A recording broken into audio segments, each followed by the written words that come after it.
उनको चिंता सिर्फ उसके रक्षा के लिए है। आम जनता गरीबों की रक्षा कर रहा, इस सब से उनको दूर का मतलब नहीं है। अगर किसी एक परिवार में एक आदमी बीमार पड़ जाए तो सारा जमीन जायदाद उसको बेचना पड़ता है, तब उसका इलाज होता है। जिस मेडिसिन का दाम 5 साल पहले 2 रुपया जिस टैबलेट का था, उस टैबलेट का दाम आज 40 रुपया हो रहा है। स्वास्थ्य इतनी महंगाई हो रही है कि लोग इलाज करने में सक्षम नहीं है। जो करोड़पति हैं, जो लाखपति कम से कम व्यक्ति हैं, वही अपने परिवार का इलाज करा सकते हैं दिल्ली में जाकर, बम्बई में जाकर, जमशेदपुर में जाकर, कलकत्ता में जाकर। बिहार में उनका इलाज संभव नहीं है। एक अस्पताल है पूरे कंडीशंस में, दरभंगा मेडिकल कॉलेज आप देख रहे हैं, वहाँ जाइए तो आदेश मिलेगा अमुक नर्सिंग होम में चले जाइए। और नर्सिंग होम में जाने का मतलब होता है सो सब आदमी अच्छी तरह से जानते हैं। इसीलिए गरीब जनता को, बुद्धिजीवियों को यह सोचने के लिए बाध्य होना चाहिए कि देश की दिशा और दशा बदल रही है और प्रधानमंत्री किस रूप में जा रहे हैं, क्या वो चाह रहे हैं। यह देश विभिन्न धार्मिक मतों का देश है, विविधता में एकता, यूनिटी इन डाइवर्सिटी, उसको छिन्न भिन्न करने का प्रयास हमारे प्रधानमंत्री जी कर रहे हैं। कल आपने देखा कि जिस पार्टी की सरकार केंद्र में हो, उस पार्टी का अध्यक्ष का बयान बेतिया में किस तरह का आ गया है। अगर इस तरह से संप्रदायवाद के नाम पर देश को टुकड़ा टुकड़ा करने की साजिश हो रही है, तो इसे सावधान रहना होगा। अभी भी बिहार में शेरशाह का रोड है, आप जानते होंगे। स्वतंत्रता के आंदोलन में बहादुर शाह जफर का क्या योगदान रहा है, वो भी उसी संप्रदाय के लोग थे। रस खान के बारे में आप जानते होंगे, वह कैसे है। यह वही फर्क है जो सामवा पर है, लेकिन रहीम का कवि जो है सो कुछ सामंतों के घर में है। इसीलिए आपको रहीम और कबीर में फर्क समझना होगा। हमारे यहाँ अभी जो चुनाव लड़ रहे हैं अविनाश ठाकुर जी, वे कबीर हैं, गरीब हैं, दुख दर्द में आपके साथ रहेंगे। भ्रष्टाचार चरम सीमा पर है, प्रखंड से लेकर के सचिवालय स्तर तक प्राइमरी कुछ भी आप अचीव कर सकते हैं तो संघर्ष के बल पर ही कर सकते हैं। सारा इतिहास भरा पुराना है कि संघर्ष का ही एक विकल्प है, संघर्ष के द्वारा ही हम किसी समस्या हसुआ हटाना तारा छाप जिंदाबाद, हसुआ हटाना तारा छाप जिंदाबाद, कमर बिंदा करात को लाल सलो, कमर बिंदा करात को लाल सलो, कमर बिंदा करात को लाल सलो, हसुआ हटाना तारा छाप जिंदाबाद, हसुआ हटाना तारा छाप जिंदाबाद, कमर बिंदा करात को लाल सलो,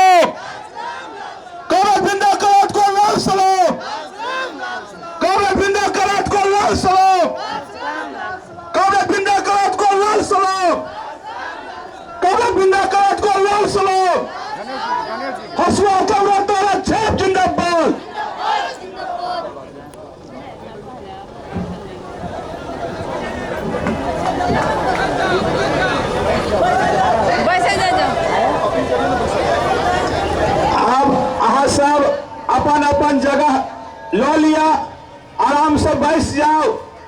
दिनकर प्रतीक्षा में जगह लो लिया, बैठ जाओ, धैर्य पूर्वक हुनकर बात के सुनबे। हम अहाँ सबसे निवेदन करे छी जे कोनो आदमी अगल बगल कॉमरेड बिंदा करात हमरा सबके बीच आबि गेली है, हम हुनका से आग्रह करबेन जो आबि के अपन बात राखत। कॉमरेड बिंदा करात को लाल सलाम, कॉमरेड बिंदा करात को लाल सलाम।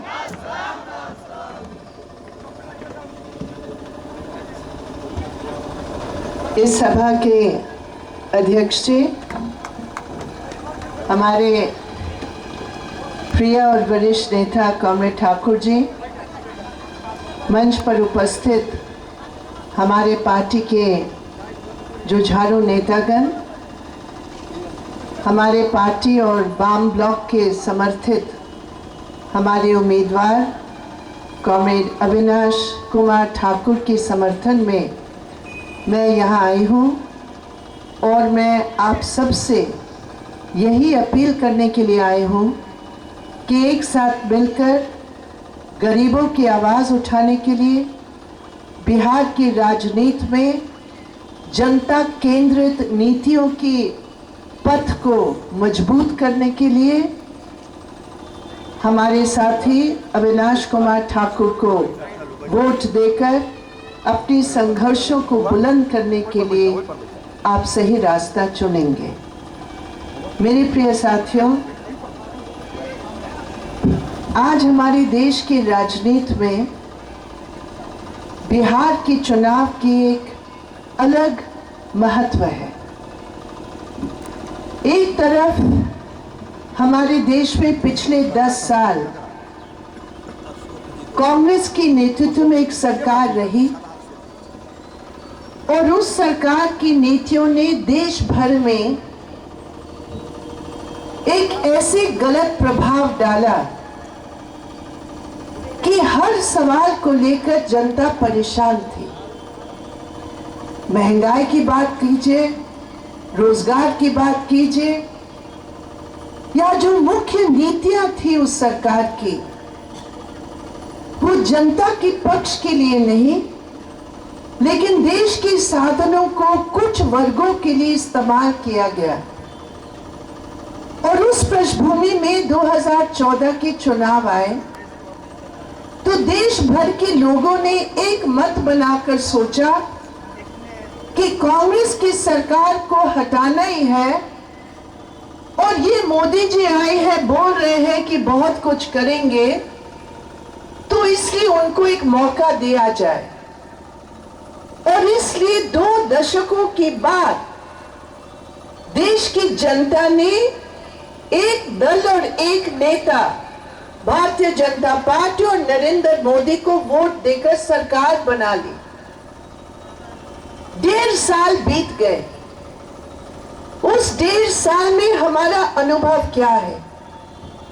मैं इसलिए इस बात को आपके सामने मैं समझती हूँ रखना अनिवार्य है, क्योंकि आज जिस तरह मोदी जी आ रहे हैं और उनकी जुड़वा अमित शाह जी आ रहे हैं और जिस रूप में पूरे बिहार में काला धन का इस्तेमाल करके इस पूरे चुनाव को प्रदूषित करने का प्रयास कर रहे हैं, ये जरूरी है कि 1.5 साल के बाद मोदी सरकार पहले ये जवाब दे कि हिंदुस्तान के लिए उन्होंने क्या किया, भारत के लिए उन्होंने क्या किया, हिंदुस्तान के मजदूर किसानों के लिए क्या किया। पहले वो जवाब दे और फिर उसके बाद ये बताए कि बिहार में वो क्या करने वाले हैं। अजीब बात है, अरे पूरी ताकत लेकर बैठे हैं दिल्ली में, अरे आज बिहार की विकास कर रहे हो, बिहार के विकास के लिए चिंता व्यक्त कर रहे हो। अरे पूरे हिंदुस्तान आपके है, पूरे हिंदुस्तान की जिम्मेदारी आपकी है। बिहार की बात तो बाद में, हिंदुस्तान की बात करो प्रधानमंत्री। बताओ कि 1.5 साल में आपने अपनी उस पद को इस्तेमाल किसके लिए किया, पहले बिहार में ये जवाब दो और बाद में बताओ। अरे कमाल की बात है, हम तो गरीब लोग हैं, पेट कमाने के लिए हमें दिल्ली भी जाना पड़ता है, कलकत्ते भी जाना पड़ता है। चाहे हम दिल्ली में हो या कलकत्ते में हो या कहीं भी हो, हमारे लिए पहले अनिवार्य चीज क्या है? क्या है? खाद्य है, राशन है, चावल है, दाल है, प्याज है, सब्जी है। अगर महंगाई पर कोई सरकार कंट्रोल करके रखे तो हमारा कितना फायदा होगा। पूरी दुनिया में विकास का मापदंड जब किया जाता है तो ये मापदंड होता है कि 1 रुपया में, अगर 1 रुपया मेरे पास है तो उस उस 1 रुपया में कितने पैसे मुझे खाद्य पर यानी कि पेट के लिए हमें खर्च करना पड़ता है, क्या प्रतिशत है?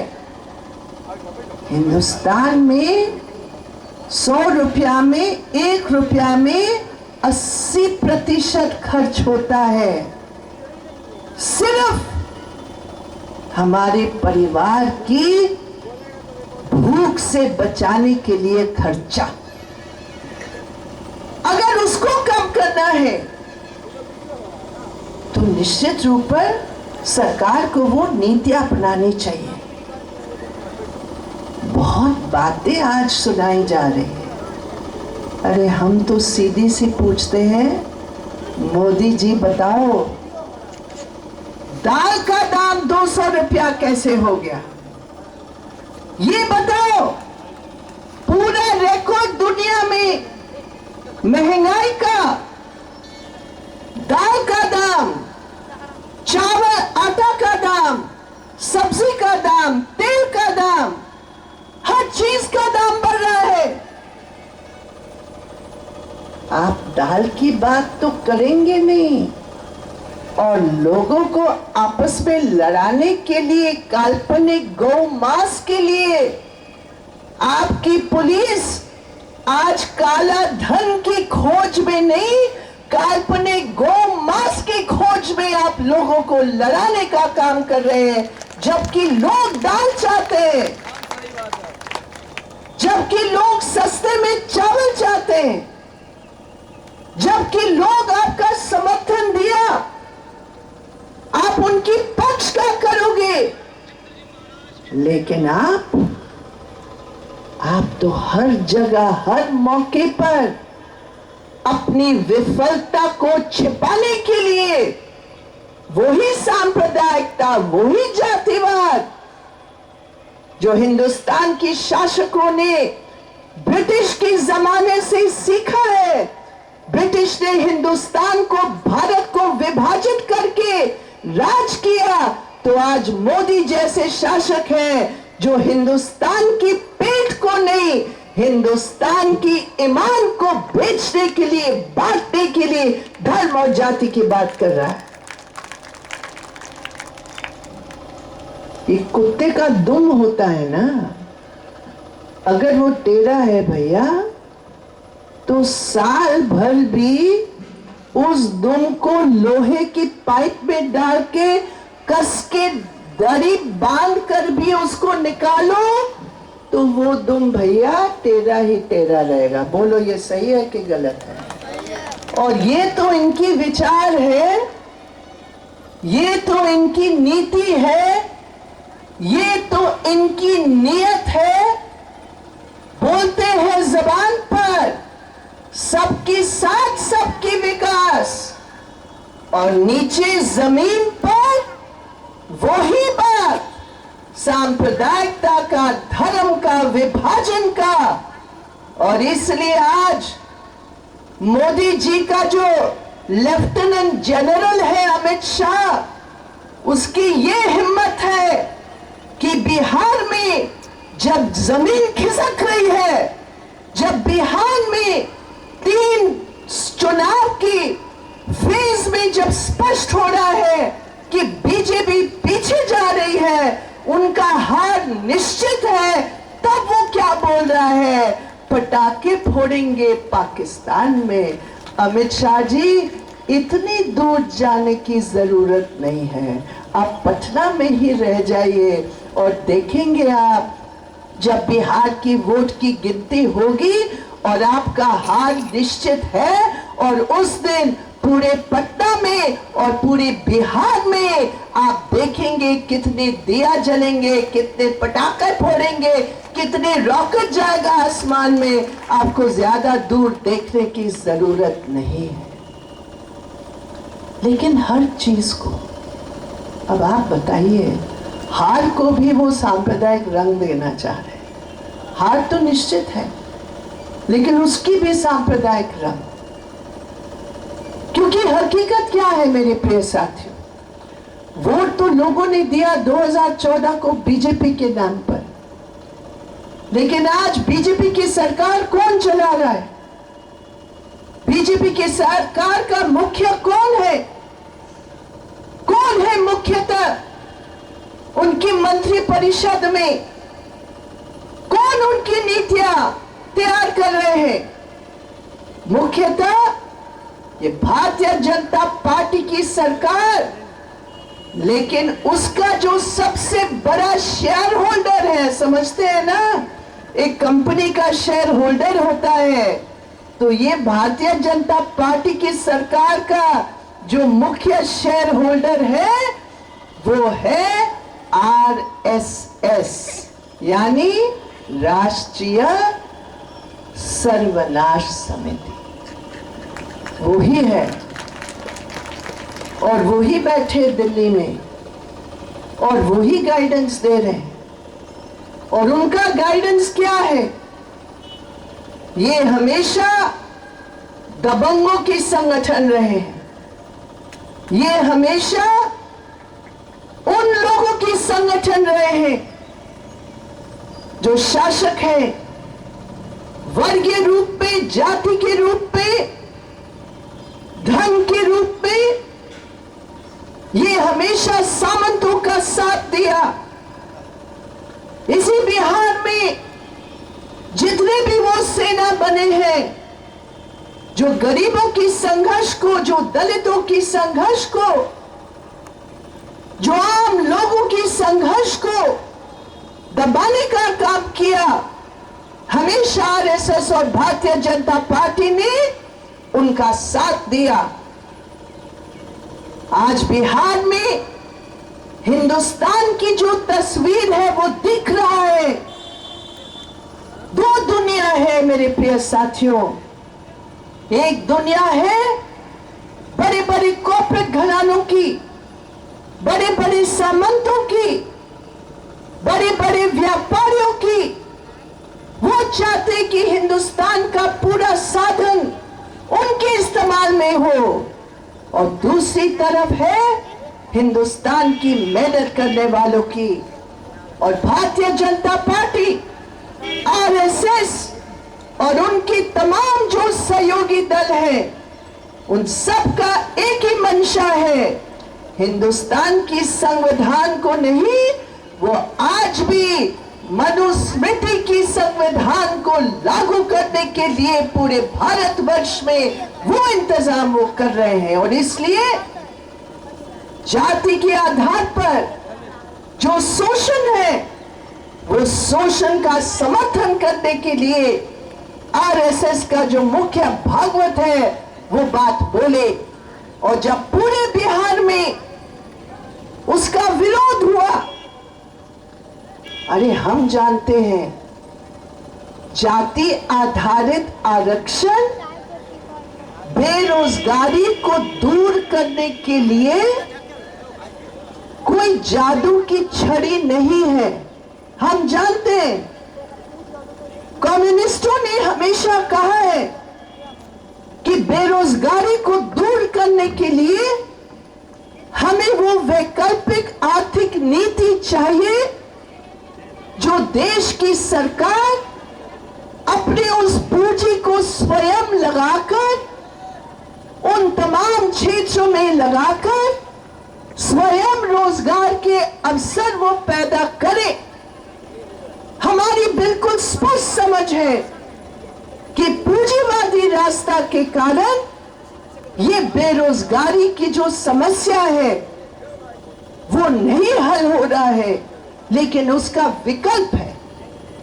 लेकिन ये लोग, हम कहते हैं जाति आधारित शोषित जातियों के लिए संविधान में जो आरक्षण का सवाल है, संवैधानिक प्रावधान के आधार पर निश्चित रूप पर पूरे देश में किसी की अधिकार नहीं है कि वो उसको समाप्त करे।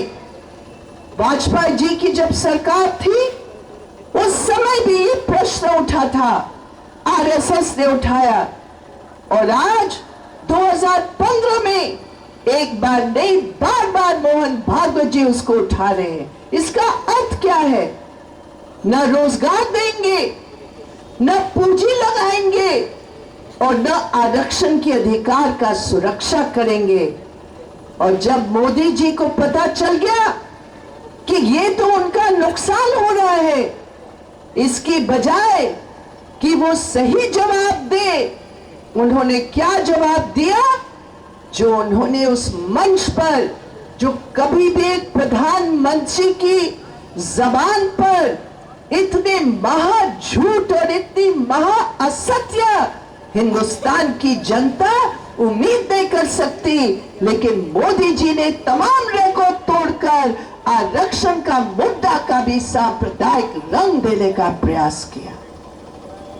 हम सब जानते हैं जो सामाजिक और आर्थिक पिछड़ापन है वो हर धर्म में है, चाहे वो किसी की धर्म के साथी हो। आर्थिक और सामाजिक पिछड़ापन कि जो आरक्षण उसके आधार पर है, निश्चित रूप पर बिहार में, उत्तर प्रदेश में, पूरे देश में आर्थिक और सामाजिक पिछड़ापन के आधार पर सबको आरक्षण मिलना चाहिए, जो संविधान और कानून के आधार पर है, और उसके आधार पर धर्म कोई भेदभाव का हथियार नहीं हो सकता है। लेकिन आज उस पर भी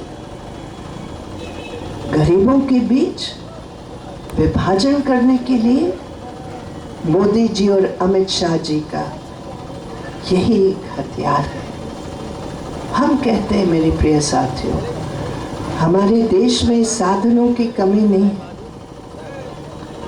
हमारे देश के गरीबों के लिए, किसानों के लिए, मजदूरों के लिए साधनों की कमी नहीं है।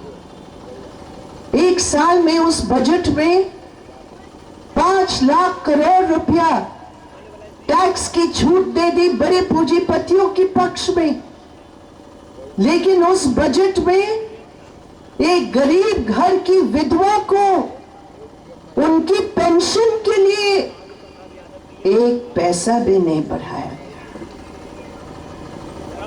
हमारे बच्चों की स्कॉलरशिप में 1 पैसा नहीं बढ़ाया गया।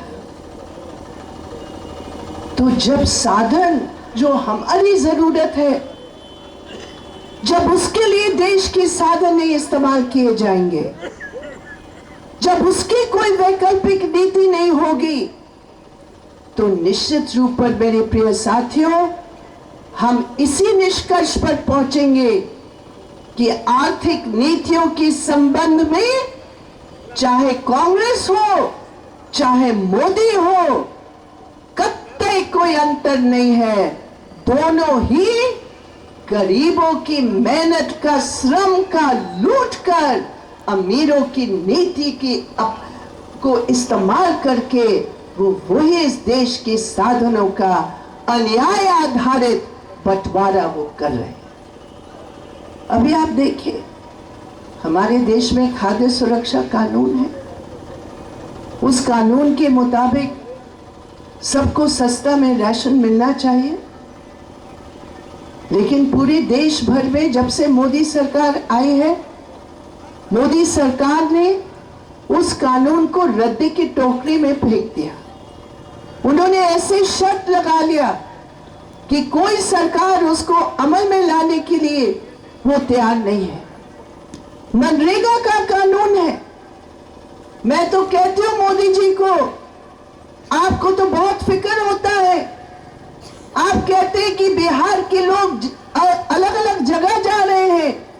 अरे मोदी जी, ये पलायन का कारण इसलिए भी है क्योंकि गांव में कोई काम नहीं है।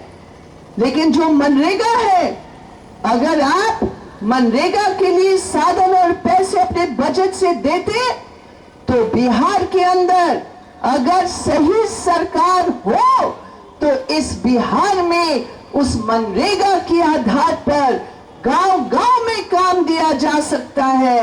गांव-गांव में नौजवान और मजदूरों को काम दिया जा सकता है। उनको दिल्ली पलायन करने के लिए तैयार नहीं है। उसके लिए कोई नया कानून की जरूरत नहीं है। आप वही कानून को लागू करो तो कोई बाहर और बिहार, ये जो चल रहा है, ये दोनों के बीच सबसे बड़ा धोखा है। न दिल्ली की सरकार उसको अमल में ला रही है, न नीतीश कुमार की सरकार उसको अमल में ला रही है, और बीच में गरीब फंस रहा है। इसीलिए इस चुनाव में जहां मोदी सरकार के खिलाफ, जहां भारतीय जनता पार्टी और आरएसएस की गठबंधन के खिलाफ पूरी बिहार जहां एकत्रित हो रहा है, उसके साथ साथ ये भी इतनी जरूरी है समझना कि बिहार की बागडोर, बिहार की राजनीति, अगर ये महागठबंधन की जिम्मेदारी हो, वो कभी भी पूरा नहीं कर पाएंगे। हमने देखा, अरे पिछले साल तो नीतीश जी तो मोदी जी के साथ ही थे। 9 साल इन्होंने संयुक्त यहां राज चलाया। उस समय बंदोपाध्याय कमेटी का रिपोर्ट का घोषणा हुआ, लाखों एकड़ जमीन बिहार के भूमिहीनों के लिए बांटने का आदेश दिया। पूरे सर्वेक्षण के आधार पर यह दिखाई दिया कि जितने भूमिहीन है और जितनी जमीन 20-25 लाख एकड़ जमीन है, अगर वो सही तरीके से बंटवारा हो तो हर भूमिहीन को जमीन का पट्टा बिहार में मिल सकता है। हर भूमिहीन को बिहार में घर का पट्टा मिल सकता है। लेकिन नीतीश जी ने भी नहीं किया। लालू जी ने तो उस समय उसका विरोध किया। तो जहां तक गरीबों का सवाल है, जमीन का सवाल है, घर का सवाल है, महंगाई के सवाल है, उसके लिए एक वैकल्पिक दृष्टि, एक वैकल्पिक विचार, एक वैकल्पिक नीति की जरूरत है मेरे प्रिय साथियों।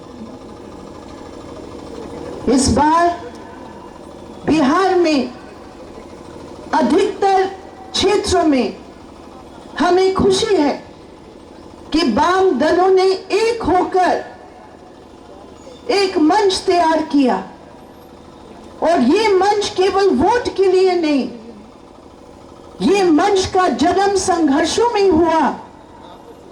ये मंच का जन्म जमीन के अधिकार के संघर्षों में हुआ।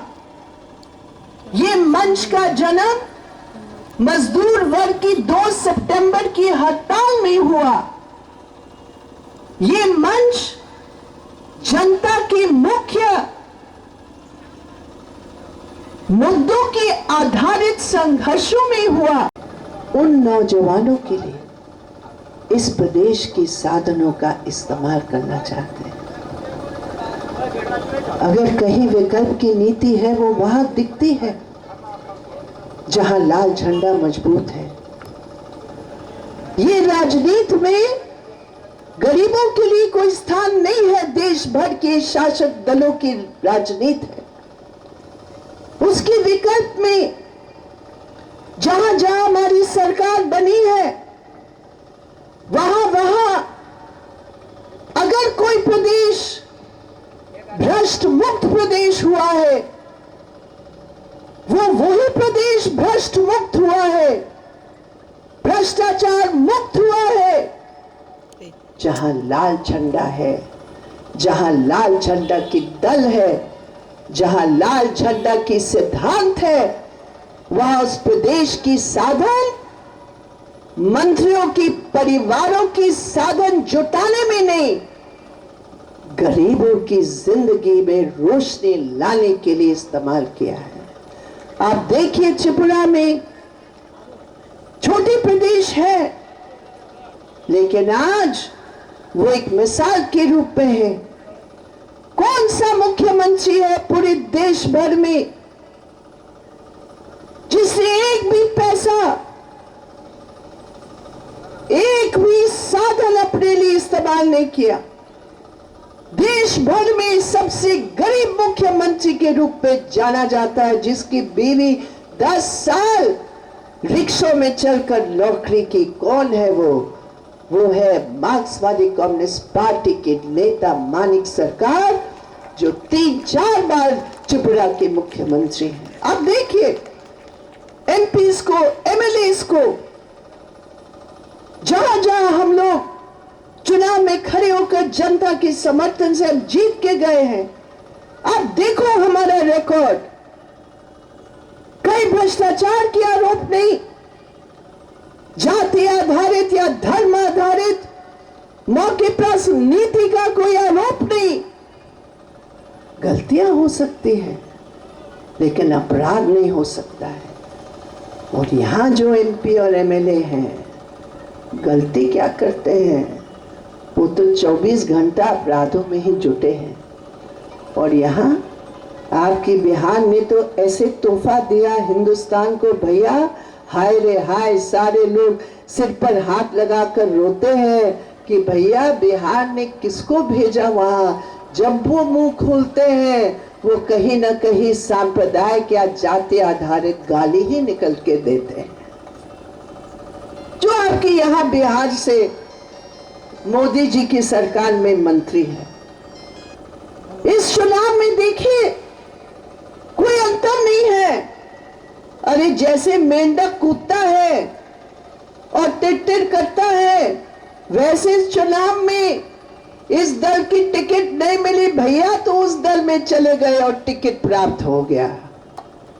ये भारतीय जनता पार्टी की गिनती करो, मेरे ख्याल 20-25 कम से कम या उससे भी अधिक ऐसे टिकटधारी हैं जो खड़े हैं, जो रातों रात बदल गए भैया। अरे जो पार्टी के सिद्धांत को लात मार सकते हैं, वो जनता के साथ क्या कर सकते हैं आप समझ सकते हो। इस सिद्धांतहीन नीति, लोग कहते हैं अरे बाम बहुत अच्छे हैं लेकिन क्या कर सकते हैं बिहार में। हम कहते हैं बाम अच्छे हैं इसलिए बिहार को सुधार सकते हैं, ईमानदारी से, सिद्धांत से और जनता की सेवा में। इसलिए मेरे प्रिय साथियों, इस समय हमें अपनी ताकत, अपनी शक्ति पैसा में नहीं, शराब की बोतलों में नहीं, अपनी शक्ति और ताकत हमें अपनी एकता और सिद्धांतों के आधार पर खड़े होकर हमें जवाब देना है। एक हिंदी फिल्म था, मुझे याद नहीं आ रहा उसका क्या नाम था, क्या दीवार या ऐसा कुछ नाम था, और 2 हीरो थे, एक अमिताभ जी और शायद धर्मेंद्र जी थे, मुझे पता नहीं। और एक ने कहा कि भाई तुम्हारे पास दौलत और धन है और हमारे पास मां है, और मैं कहती हूं तुम्हारे पास धन है, दौलत है, सत्ता है, कॉर्पोरेट है, बदमाश है, अपराधी है, शराब की बोतल है, लेकिन हमारे पास जनता है, सिद्धांत है, असूल है और जन सेवा करने की, कुर्बानी देने की ताकत है। मैं आप सबसे अपील करती हूं कि इस क्षेत्र से जो हमारे कॉमरेड अविनाश कुमार ठाकुर जी खड़े हैं, आइए यहाँ, अविनाश कुमार ठाकुर जी खड़े हैं। मैं आप सबसे उम्मीद करती हूँ, कौन सा नंबर है भैया? बहुत बढ़िया नंबर है। हाँ, तो ये 2 नंबर पे है, दूसरी नंबर पे है, तो ऊपर से देखोगे तो दूसरी नंबर पर अविनाश का है। आप वहां जाकर बटन दबाकर हमारी सिद्धांत की जीत होगी।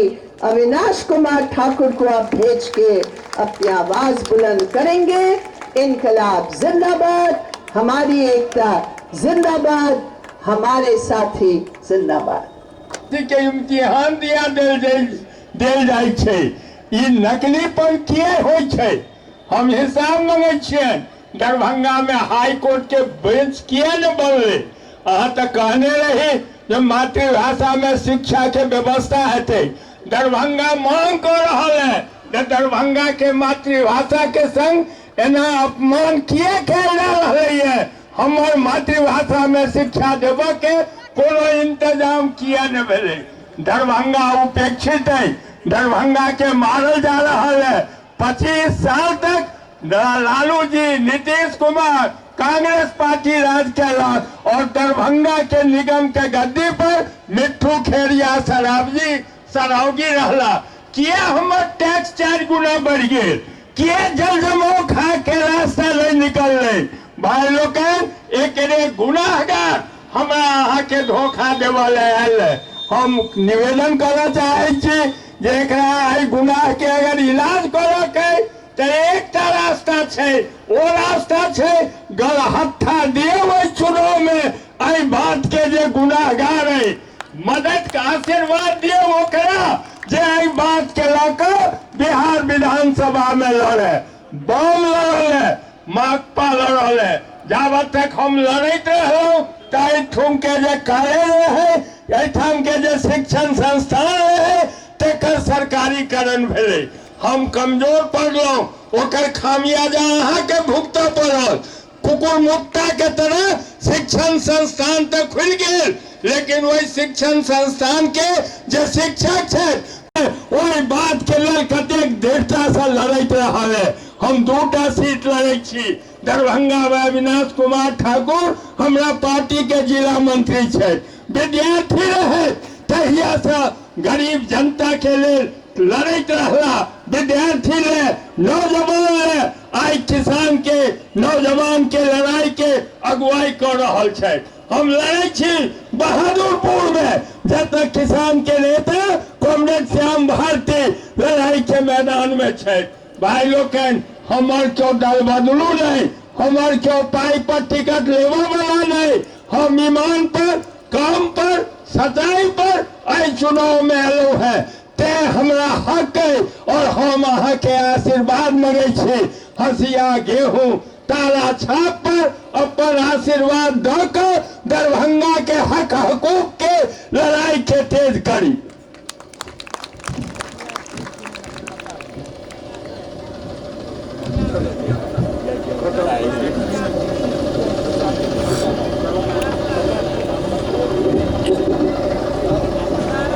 अरे इनकलाब जिंदाबाद, हसवा कौड़ा तारा छाप जिंदाबाद। आपसे एक सवाल है, यहाँ कई लोग ऐसा कहते सुने जाते हैं जो वोटर्स हैं कि ये कांग्रेस वाले क्या है, कैसे हैं। अभी जो हमारी सरकार, कांग्रेस की सरकार हमारे बिहार में नहीं है, दरभंगा में कभी नहीं पड़ पाई है। बहुत सारे ऐसे युवा हैं जो जानना चाहते हैं कि कांग्रेस क्या है। तो आपके मुंह से जानना चाहेंगे कांग्रेस क्या है, आप क्या मैसेज देंगे कांग्रेस का? कम्युनिस्ट ये है जो अपने सिर्फ शब्दों और भाषणों से नहीं, लेकिन अपने काम के आधार पर दिखा दिए हैं पूरे देश में कि वो सच्चे और सही तरीके से जनता की सेवा करने के लिए, जनता के अधिकारों का रक्षा करने के लिए और जनता केंद्रित नीतियों को लागू करने के लिए कम्युनिस्ट है। बाकी तो सब लूट करने वाले हैं, भ्रष्टाचार करने वाले हैं, ये कम्युनिस्ट है। अविनाश जी के लिए क्या कहना चाहेंगे हमारे युवाओं को? मैं तमाम इस क्षेत्र के युवाओं से अपील करती हूँ कि अभी आपके बीच में हमने एक ऐसे उम्मीदवार दिया अविनाश कुमार ठाकुर, बहुत कुछ वो कर सकते थे, लेकिन समाज के कार्य के लिए सब कुछ छोड़कर वो लाल झंडा अपने हाथ में लेकर वो आगे उन्हीं के नौजवानों के अधिकारों की रक्षा के लिए खड़े हैं। निश्चित रूप पर अगर उनको आप लोग वोट देंगे तो आपकी आवाज़ बुलंद रहेगी। धोखा वाला रास्ता नहीं, लेकिन ईमानदारी वाला रास्ता वो चलने वाले साथ।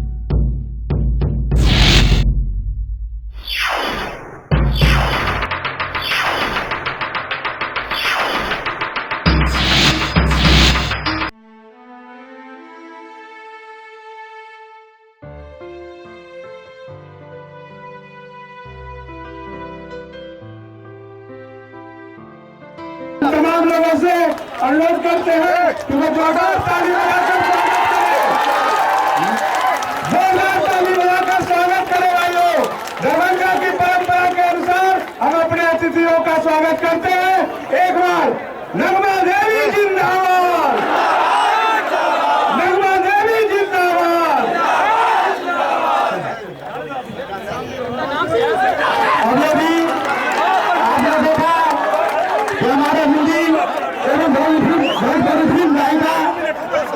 नगमा जी हमारे मंच में मंचासी हुए हैं और मैं आप लोगों से अनुरोध करता हूँ कि महागठबंधन इकट्ठा की हुई है। साथियों, तख्त बदल दो, ताज बदल दो, तख्त बदल दो, ताज बदल दो और दरभंगा से सहित भाजपा प्रत्याशी ऐसे मेहमानों का राज बदल दो। मां भानुशाली प्रत्येक जिला किसानी समाज की ओर से रुकिए ना। आप लोग का भी दम है।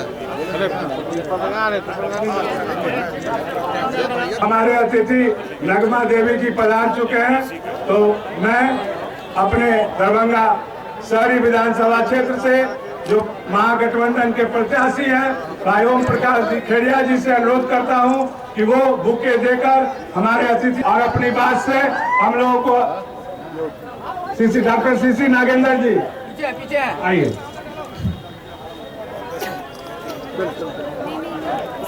इस सभा के चुनावी सभा के अध्यक्षता कर जिंदाबाद। अब हम अनुरोध करते हैं समीम हैदर साहब से कि वो आगे और मंच पे आसीन जितने भी लोग हैं उनको मेरी तरफ से दिल से शुभकामनाएं। उन्हें विजयी बनावे और दरभंगा की तकदीर और तस्वीर को बदले, इन्हीं शब्दों के साथ मैं अपनी वाणी को विराम दूंगा। धन्यवाद। अब हम अपने अतिथि को स्वागत, सभी अतिथि को स्वागत करने के लिए कांग्रेस के वरिष्ठ नेता भाई अजय जलान जी से अनुरोध करते हैं कि वो 2 मिनट में अपनी बात करके सभी साथियों का स्वागत कर दें। दरभंगा की धरती पर कांग्रेस के नेता श्री प्रमोद तिवारी जी एवं आदरणीय राज्यसभा के सांसद 10 टर्म का उत्तर प्रदेश में विधायक रहे, जगत की मशहूर अभिनेत्री और अखिल भारतीय महिला कांग्रेस की महासचिव, फिल्म जगत की मशहूर अभिनेत्री आदरणीय नगमा जी का हम हार्दिक स्वागत करते हैं।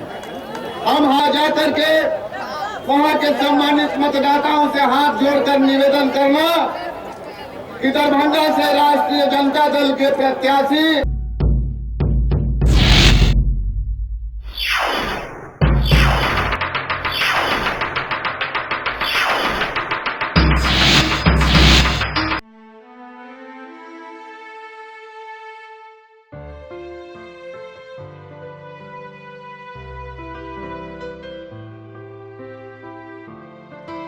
आग्रह करना चाहते हैं।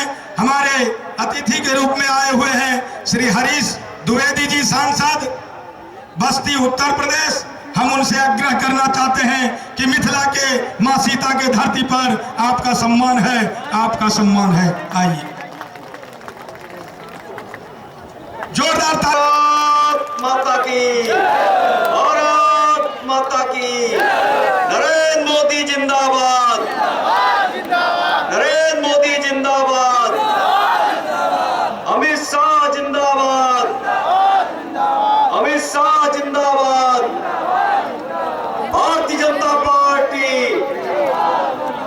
भारतीय जनता प्रत्याशी मिश्रीलाल यादव जी, भारतीय जनता पार्टी बेनीपुर के प्रत्याशी गोपाल जी ठाकुर जी, आदरणीय विधायक जी, मंच पर उपस्थित भारतीय जनता पार्टी, चाहे चाइना हो, चाहे रूस हो, चाहे पाकिस्तान हो, चाहे बांग्लादेश हो, सब लोग बिहार को देख। हिंदुस्तान में कांग्रेस की सरकार चल रही थी, कांग्रेस की सरकार में भ्रष्टाचार चरम पर था, हमारी सरकार आएगी, हम नौजवानों के रोजगार की चिंता करेंगे, हमारी सरकार आएगी, हम माताओं बहनों की सुरक्षा की चिंता करेंगे। हमारी 1.5 साल के सरकार की उपलब्धि आपको बताऊंगा। आप सबको पता है हिंदुस्तान में 20 करोड़ ऐसे गरीब थे जो ये नहीं जानते थे बैंक क्या होता है, बैंक में क्या क्या होता है, क्योंकि आप सबको पता है बैंक में पैसा डाला जाता है। ये प्रतीक है। मैं लगभग 50 से ऊपर गांवों का इस निर्वाचन के क्रम में उनके मोहल्ले टोले पड़ गया है। जो नीतीश कुमार जी हम लोगों में ब्रिटिश की पद्धति को अपना करके फूट डाल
संकेत है, ये संकेत है।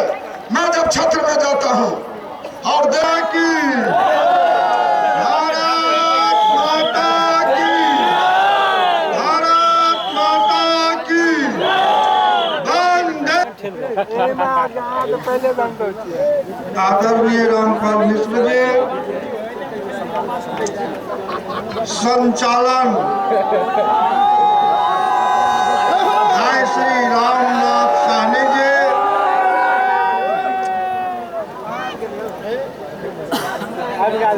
दरभंगा लोकसभा क्षेत्र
हमारे मिथिला के धरती पर सम्मान करे के जे परंपरा तैमे हम आग्रह करे छन हमार जे नौजवान के दिल के धड़कन भारतीय जनता पार्टी के दरभंगा जिला के सांसद मान्यवर श्री कीर्ति झा आजाद जी से जो हमारे राष्ट्रीय अध्यक्ष श्री अमित शाह जी का पाग चादर और माला से सम्मानित करे श्री सांसद महोदय हम आग्रह करे छन श्री गोपाल जी ठाकुर साहब हम आग्रह करे छन बेनीपुर विधानसभा के प्रत्याशी श्री गोपाल जी ठाकुर साहब विधायक जी साहब यहाँ सन ऑफ मला मुकेश सहनी जी का पाग चादर और माला से सम्मानित करियो। अब हम आग्रह करे छन 81 विधानसभा अलीनगर के प्रत्याशी श्री मिश्री लाल यादव जी साहब जो हमारा हर दिल के धड़कन युवा के सम्राट देश विदेश में भारत के पताका के फहरावे वाला सांसद श्री कीर्ति झा आजाद जी का पाग चादर और माला से सम्मानित करो श्री मिश्री लाल यादव जी। बहुत बहुत धन्यवाद गोपाल जी। हमारे डाल साहब खड़े हैं, डाल दीजिए दोनों माला डाली रामपाल जी और अध्यक्ष जी का माला पकड़े। बड़ी माला युवा मोर्चे की टीम आई है, तुरंत युवा मोर्चे की टीम मंच में आई है, आगे ले माला युवा मोर्चे वाले है। अब मैं ये माला जल्दी करो, जल्दी लगाओ ना भैया आगे।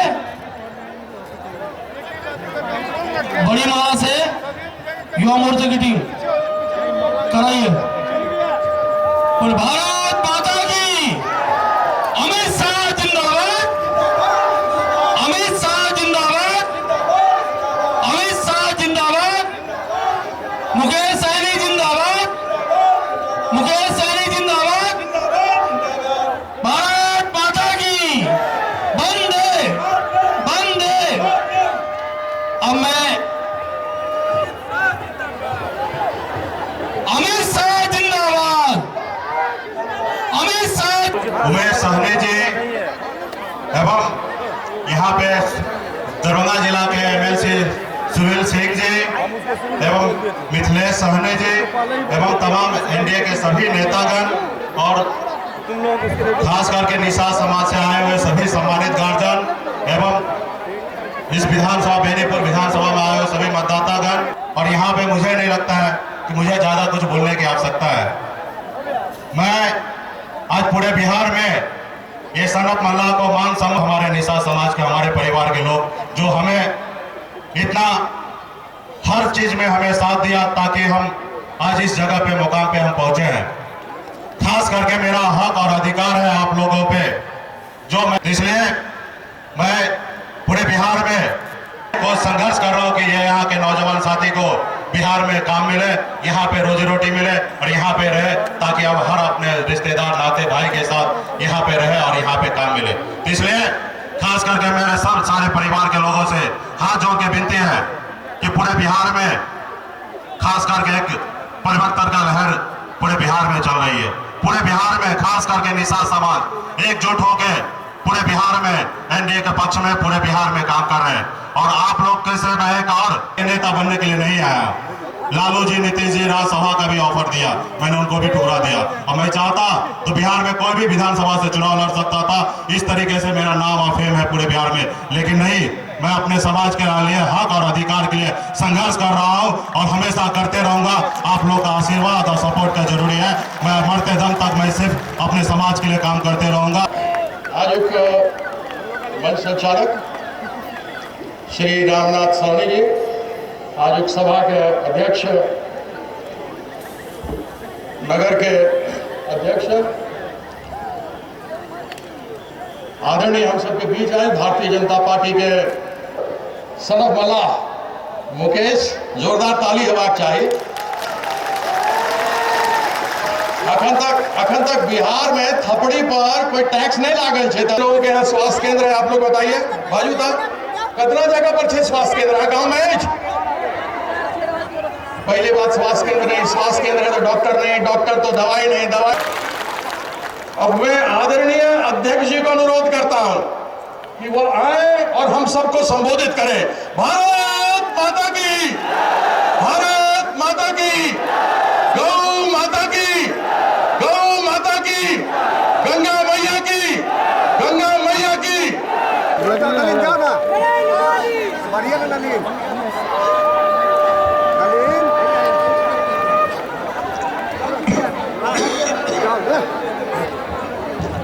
भारत माता की। अरे भाई ऐसे नहीं, मिथिलांचल वाले बोल रहे हैं, जरा जोर से बोलिए। मोदी जी को मालूम पड़ना चाहिए भाजपा वाले इकट्ठा हुए हैं। जोर से बोलिए, भारत माता की, भारत माता की। मंच पर उपस्थित यहाँ के लोकप्रिय सांसद भाई कीर्ति आजाद जी, मेरे साथ आए हुए युवा उद्योगपति और साहनी समाज के नेता श्री मुकेश सहनी जी, बेनीपुर विधानसभा के लोकप्रिय प्रत्याशी और यहाँ के विधायक भाई गोपाल ठाकुर जी, श्री मिश्रीलाल यादव जी, सांसद श्री हरीश त्रिवेदी जी, श्रीमती विजया राहतकर जी, श्रीमती पूनम आजाद जी, श्री संजय सिंह जी, मंच पर उपस्थित सभी मंडल के एनडीए के नेतागण और आज बेनीपुर की सभा में आए हुए माताओं, भाइयों, बहनों और प्यारे युवा साथियों, मित्रों, सबसे पहले ये मां जानकी की धरती को, ये पवित्र विदेह की भूमि को, ये मंडन मिश्र की भूमि को, ये मिथिलांचल की धरती को, जिसकी परंपरा, जिसकी संस्कृति पूरे पूर्व भारत में भारतीय संस्कृति का झंडा गाड़ी, ये धरती को मैं प्रणाम करता हूं।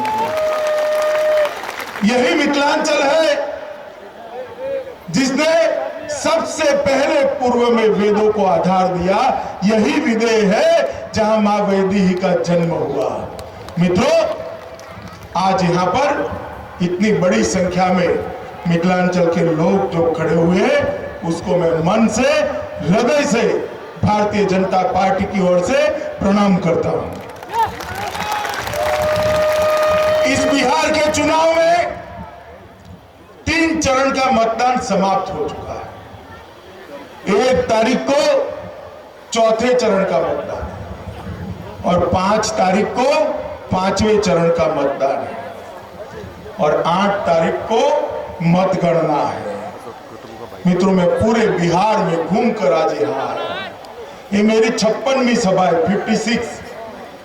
मैं पूरे बिहार का मूड जानकर आपको कहता हूं, 8 तारीख को दोपहर 2 बजे बिहार में भारतीय जनता पार्टी की 2/3 बहुमत से सरकार बनने जा रही है मित्रों।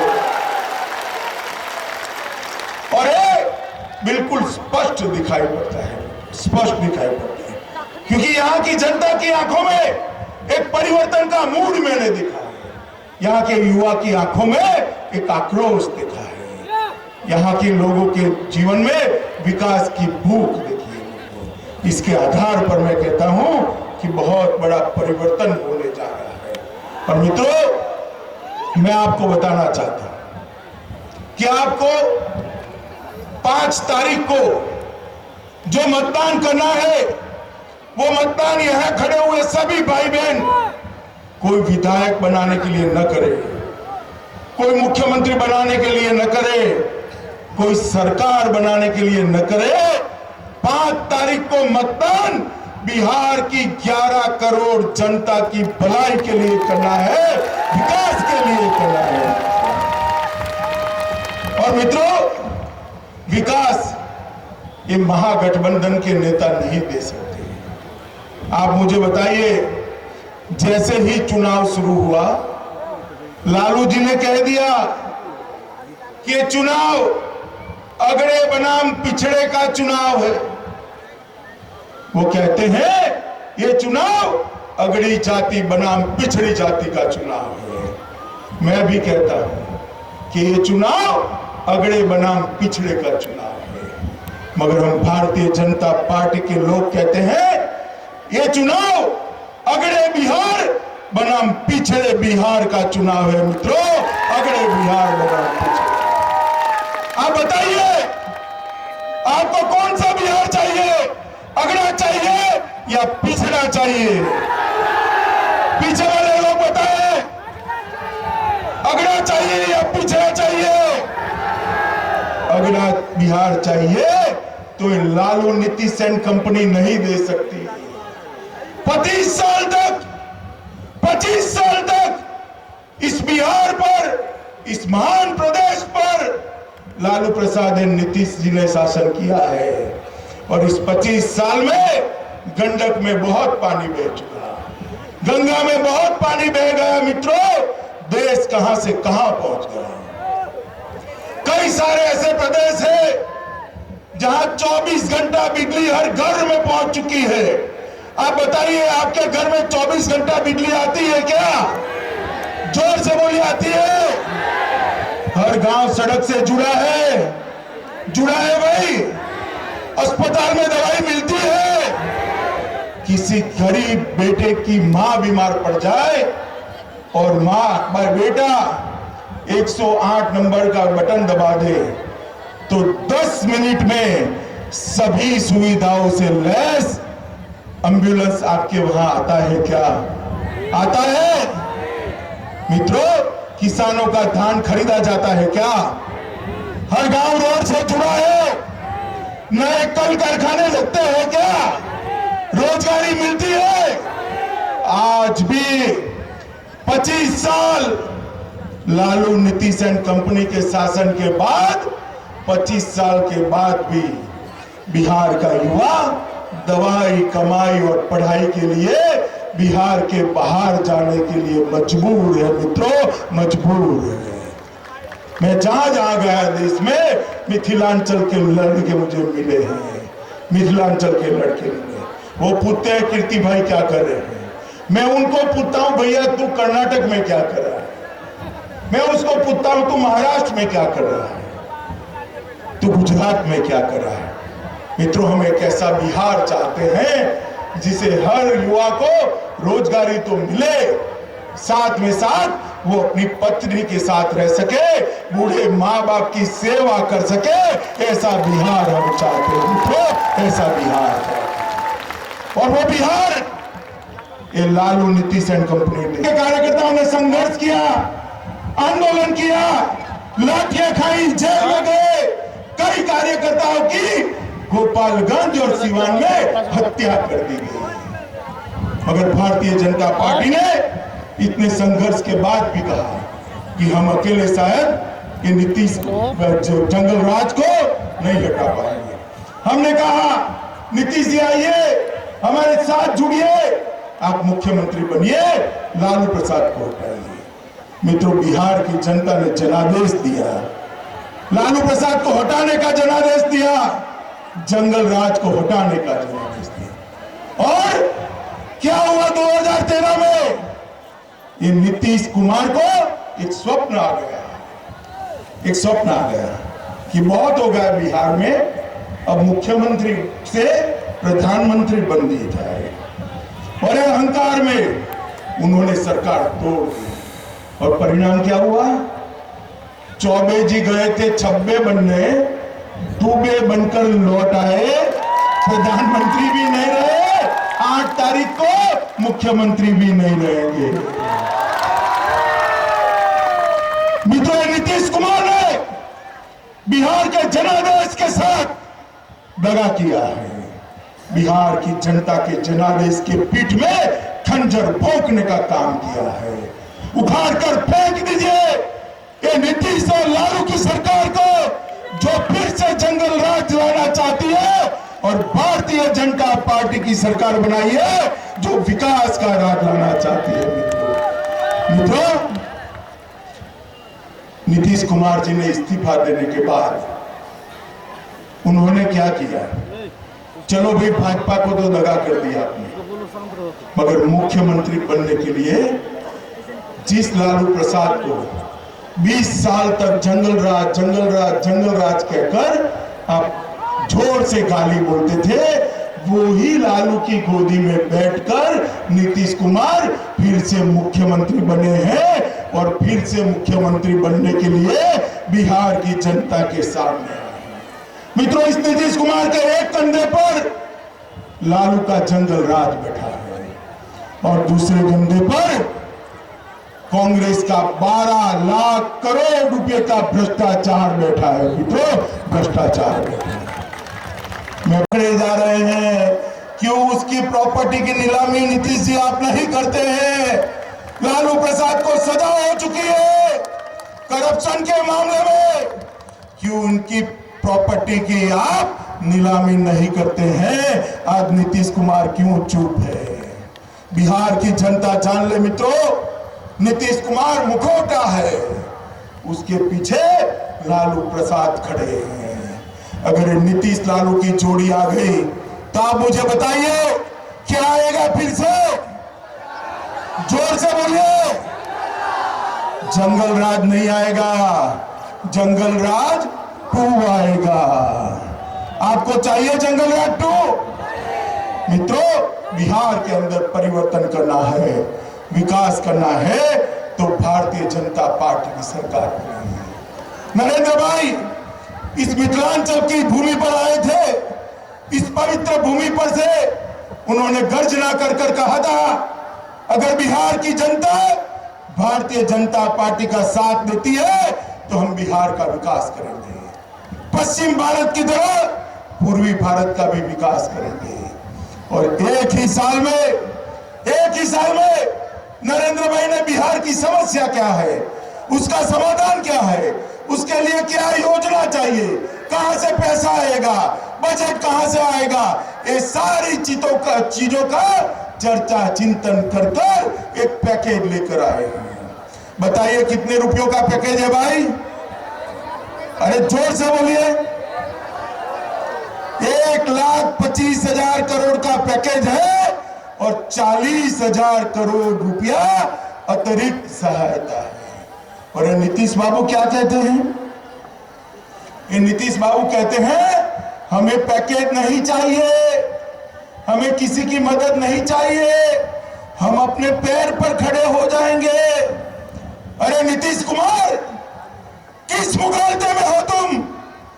के package Nitish Lalu and company के लिए है, ये package Nitish Lalu and company के लिए नहीं है, ये पैकेज बिहार के युवाओं के लिए है, ये पैकेज बिहार के किसान के लिए है, बिहार की महिलाओं के लिए है। आपको कोई अधिकार नहीं है इस पैकेज को ना बोलने का, नीतीश कुमार, कोई अधिकार नहीं है। और आप कहते हो मदद नहीं चाहिए, आपकी आंख पर अहंकार का चश्मा चढ़ा है नीतीश कुमार, अहंकार का चश्मा चढ़ा है। नरेंद्र भाई बिहार की जनता को मदद करने के लिए पैकेज लेकर नहीं आए हैं। नरेंद्र भाई ये पैकेज देकर बिहार की जनता पर उपकार नहीं करते हैं।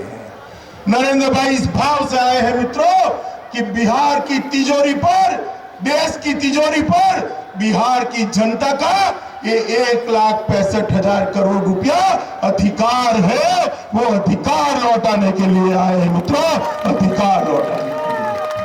आपका ये जो भाव है अहंकार का, उसको निकाल दीजिए। मित्रों, मैं अभी सिवान गया था, मैंने जनता को पूछा कि भाई ये नीतीश लालू की सरकार अगर बनती है तो सबसे ज्यादा खुश कौन होगा? बताइए आप, कौन होगा भाई?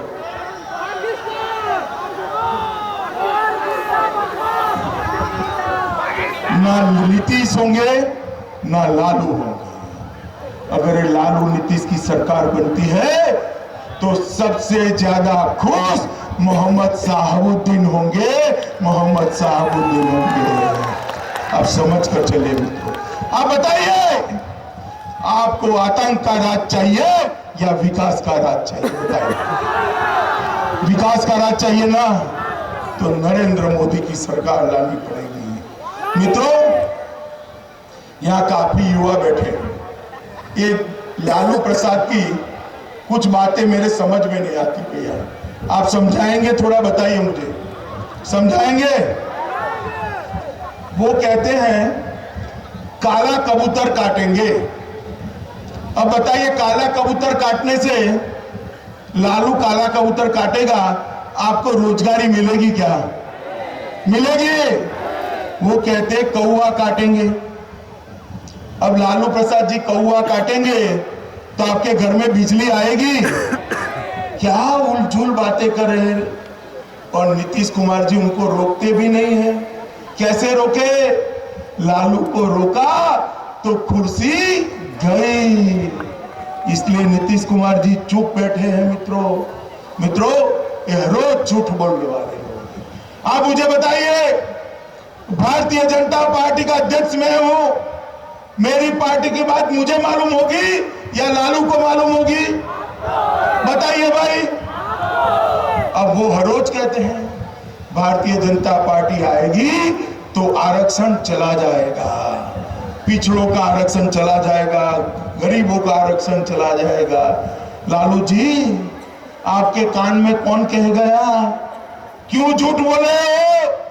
मैं भारतीय जनता पार्टी के अध्यक्ष के नाते आप सबके सामने कहना चाहता हूं कि भारतीय जनता पार्टी आरक्षण की समर्थक है और उसमें कोई बदलाव नहीं होने देने वाली है, कोई बदलाव नहीं होने देने वाली। झूठ बोलना बंद करो। मगर आप एक बात लालू को अगर आए तो पूछना कि कांग्रेस, लालू एंड नीतीश तीनों लोग कहते हैं कि हम धर्म के आधार पर आरक्षण करेंगे। कांग्रेस कहती है, उत्तर प्रदेश के चुनाव में कहा है कि अगर वो सत्ता में आते हैं तो 9% आरक्षण अल्पसंख्यकों के लिए करेंगे। मुझे बताइए भाइयों, अरे रहने दो भैया, ओ अरे रहने दो 50% आरक्षण हो चुका है। अब 1% भी आरक्षण बढ़ाना है तो या तो दलितों का काटना पड़ेगा या तो पिछड़ों का काटना पड़ेगा। काट कर दोगे, इसकी स्पष्टता लालू नीतीश ने बिहार की जनता के सामने करनी चाहिए। मित्रों, मैं 4 दिन से पूछ रहा हूं, मोदी जी पूछ रहे हैं मगर ये जवाब नहीं दे रहे हैं कि गाय के मांस और बकरी के मांस में कोई अंतर नहीं है। मुझे बताइए भाइयों, आप ऐसा मानते हैं क्या? मानते हैं? लालू जी, आप भारत की जनता को नहीं जानते। आज भी भारत की जनता गाय को मां मानती है, इसकी पूजा करती है। और आप कहते हो गाय के मांस और बकरी के मांस में कोई अंतर नहीं है। क्या हो गए लालू जी? ये गोपालक के शब्द नहीं है, ये गोपालक के शब्द नहीं है। इनकी संगत ऐसी हो गई है कि ऐसे विचार उनको आते हैं, ऐसे विचार आते हैं। मित्रों, मैं इतनी ही बात करना चाहता हूं, इन दोनों के नेतृत्व में विकास नहीं हो सकता। इन दोनों के नेतृत्व में बिहार आगे नहीं बढ़ सकता। जिसका भव्य इतिहास है, ऐसे बिहार को बहुत पिछड़ा बना दिया है। इन दोनों ने बिहार देश की अगुवाई कर सके ऐसा राज्य है। क्या नहीं है बिहार में? 50 फुट में नीचे पानी है, मेगावान युवा है, परिश्रमी युवा है। देश के किसी भी राज्य में चले जाइए, उसके विकास के नींव में बिहारी युवा का पसीना है, बिहारी युवा का पसीना। देश की समृद्धि बिहार के युवा के पसीने से हुई है। मगर दुर्भाग्य की बात है कि वही युवा बिहार को समृद्ध नहीं कर पाया। दुनिया में, देश में सबसे ज्यादा IAS IPS बिहार से आते हैं। पूरा देश चलाने वाला युवा बिहार में कुछ नहीं करता। हम ऐसा बिहार चाहते हैं जिसमें यहाँ के युवा को एक प्लेटफॉर्म मिले, एक मंच मिले, और वो मंच पर चढ़कर बिहार का युवा विश्व के युवा के साथ स्पर्धा कर सके, ऐसा बिहार हम बनाएंगे। आप मुझे बताइए, 5 तारीख को आप परिवर्तन करेंगे? ये मुकेश सहनी अभी मंच पर बैठकर मेरे कान में कहते थे, मैंने उनको कहा मैं माइक में बोलूंगा, वो कहते थे 10 की 10 सीटें आ जाएगी, वो पूरे अति पिछड़ा समाज को मोबिलाइज करेंगे। आप सहमत है भाई? बताइए, आएगी? अभी मुझे कीर्ति आजाद ने पगड़ी पहनाई है, मैंने उतारी नहीं है। ये पाग जो है मिथिलांचल ने कीर्ति भाई ने पहनाई है, इसका सम्मान आप लोग रखेंगे भैया? पक्का रखेंगे? बिहार में परिवर्तन करेंगे, भारतीय जनता पार्टी की सरकार बनाएंगे, कमल के फूल पर निशान दबाएंगे, भाई गोपाल ठाकुर को फिर से एक बार विधायक बनाएंगे, मोदी जी के हाथ मजबूत करेंगे। भारत माता की वंदे मातरम।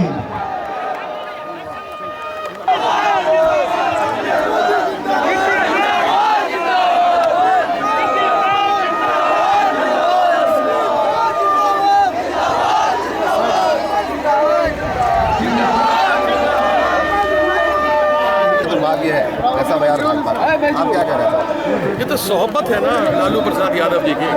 जब लालू प्रसाद यादव जी ये कहें कि हिंदू गौमांस खाते हैं तो दूसरों के लिए भी तो कह सकते हैं कि सुअर का मांस खाते हैं, तो कोई कुछ भी खा सकता है ना, इसमें क्या समस्या वाली बात है? तो इस प्रकार का जब आप किसी को आहत करते हैं तो वो आहत लगती है। और जब आप किसी को एक अंग्रेजी में कहते हैं हिटिंग बिलो द बेल्ट, अगर हिटिंग बिलो द बेल्ट कीजिएगा तो फिर तो सही नहीं है। आप किसी भी धार्मिक आस्था को आप किसी प्रकार से आहत नहीं कर सकते, वो बार बार कर रहे हैं। और जब इस तरीके से कर रहे हैं तो स्वाभाविक है आदमी फिर कई बारी तिलमिलाता भी है, कई बारी गंभीरता से भी कहता है कि भाई पाकिस्तान वालों के यहाँ दिवाली बनेगी। बिहार का अपमान है, तो फिर बिहार का अपमान की बात इसमें भाई कहाँ से? आप लोग खुद ही यहाँ मिथिलांचल के और बिहार के पत्रकार लोग हैं, आप मुझे बता दीजिए ना बिहार का कितना बाहर नाम है या मिथिला का नाम है। लोग हंसते हैं, लालू प्रसाद यादव को टेलीविजन पर देखते हैं तो हंसते हैं कि जोकर आ गया, नीतीश कुमार को देखते हैं तो कहते हैं अहंकारी आ गया। मुझे बताइए बिहार का नाम बदनाम किसने किया है? बिहार के लोग तो मेहनत कश हैं, मिथिला के लोग मेहनत कश हैं, जाते हैं ईमानदारी से काम करते हैं, सम्मान के भूखे हैं। और हमारे सम्मान को सबसे ज़्यादा ठेस किसने पहुंचाया है? लालू और नीतीश ने। खाली बरगलाते रहते हैं लोगों को। जब उनसे बात नहीं बनी फॉरवर्ड बैकवर्ड की तो गौ मांस की बात शुरू कर दी, कभी कबूतर काटेंगे और कभी कौवा काटेंगे। अरे झूठ बोले कौवा काटे,